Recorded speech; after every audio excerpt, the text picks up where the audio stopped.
Hello everybody and welcome back to my kitchen once again. Thank you very much for joining us. I would ask that you subscribe, share, send in those comments, pictures of how you get along with these recipes. And today we are going to make baby back ribs. Who doesn't love some ribs, right? Well, I do, and there's lots of ways that you can cook them. And some people will smoke them for hours and hours, and I just don't have that kind of time. I love them too much. I want to get in, get out. So this is a real simple recipe. It shouldn't take you more than about 2.5 hours to do this. They are absolutely delicious. So let's jump right in and take a look at what we're gonna need. Okay, so super simple. What I like to do is make them with 2 racks of baby back ribs. That's enough for, 4, 5, 6 meals. You're gonna need scissors to open it. You're gonna need tin foil to cover it while you're cooking. Obviously, you're gonna need a stove. And right now you can preheat it to 325. And then I use my simple Aldi seasoned salt. That's all I need. So let me show you how you prepare it. All right, so what we gotta do is take it out of the plastic wrapping and put it on your sheet pan. Be careful because there's usually a lot of juice. You'll notice that these ribs have a top and a bottom. We're gonna put it top up. The bottom is the one with the more fat on it. Some people rip that off, but I've never found it to be an issue, so I just leave it there. You can do this same recipe with spare ribs. So I just put them on the sheet pan real simply like that, so they fit nice and neat. And then I'm gonna take my seasoned salt. I've got a rag right next to me so I can wipe off the hands as I go. And I am going to simply cover them with the seasoned salt.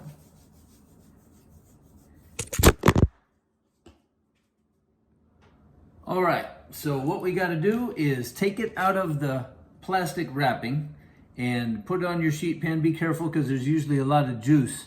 You'll notice that these ribs have a top and a bottom. We're gonna put it top up. The bottom is the one with the more fat on it. Some people rip that off, but I've never found it to be an issue, so I just leave it there. You can do this same recipe with spare ribs. So I just put them on the sheet pan real simply like that, so they fit nice and neat.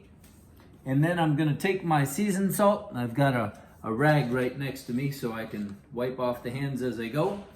And I am going to simply cover them with the seasoned salt. Okay, so once we have the one side done, then we can flip them over and put a little bit more on the back side. We don't really need a lot. This is some pretty strong spice, but just to have it all across the meat.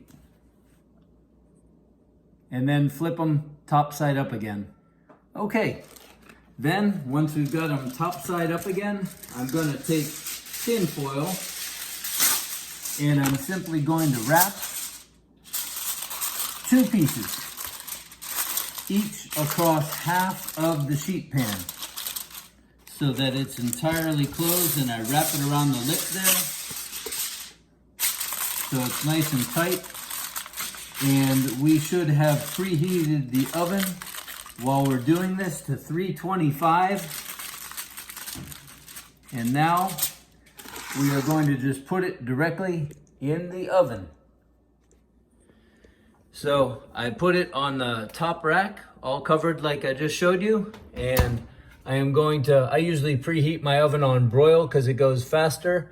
And now I am going to set it at bake 325, and I'm going to put it on for exactly 2 hours. That's all it needs. See you in 2 hours.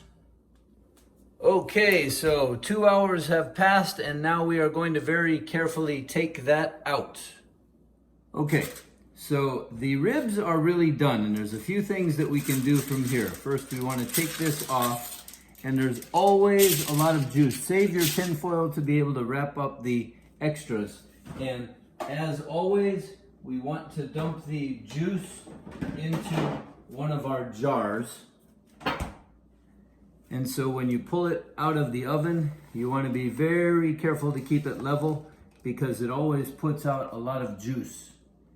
And so it will splash and make a dangerous mess. But again, because this can congeal, we don't want to put it down the sink. You could use it for a soup or a broth. But okay, so a couple things that we can do from this point. I like to eat them just like this.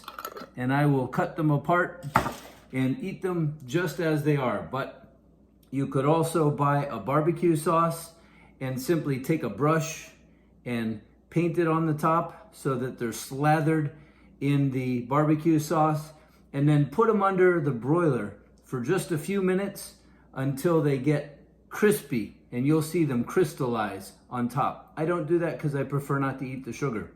Another good alternative to eating them just raw like this is to melt some butter and throw garlic on it and drizzle that on top.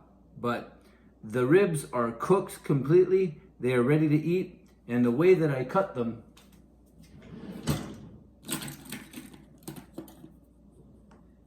is I simply take a knife and I'm going to grab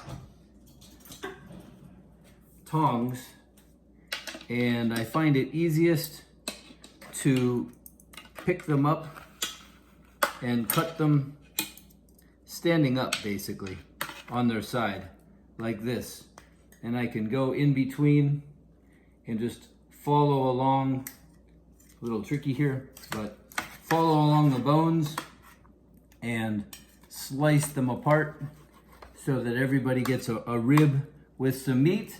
And that is basically how you cook ribs in the oven.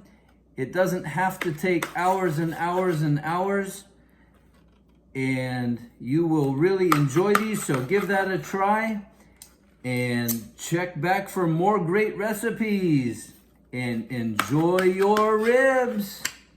Take care.